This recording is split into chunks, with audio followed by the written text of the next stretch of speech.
Did you know that even advanced learners stumble over the difference between in and on? This mistake happens because Spanish speakers often use the word en for both situations, while English logic is much more specific. Using the wrong preposition creates friction in your conversation and makes it harder for people to understand your meaning.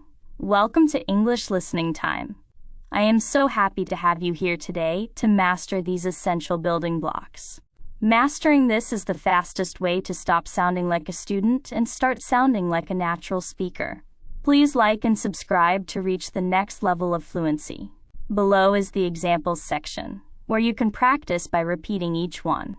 The keys are on the table. She is in the kitchen. The coffee is in the cup.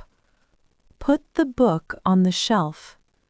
There is a painting on the wall.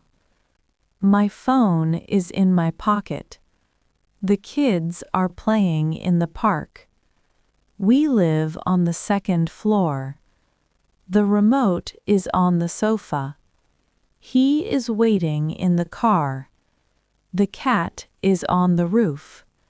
I have a meeting in an hour. The report is on your desk.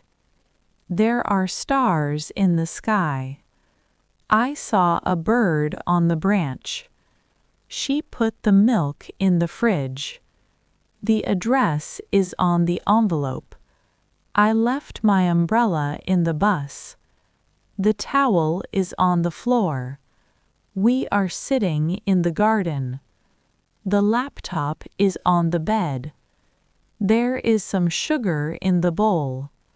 He works in an office. I put the sticker on the laptop. The coins are in the jar.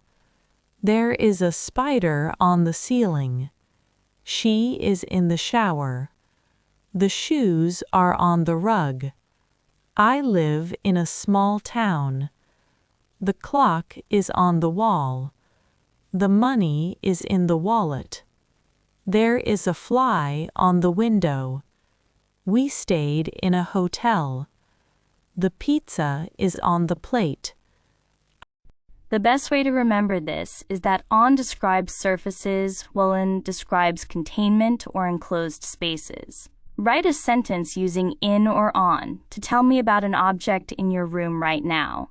I will be reading your comments and giving feedback to help you improve. Thank you for joining me today on English Listening Time. Your dedication to learning English is inspiring. Keep practicing. Stay curious.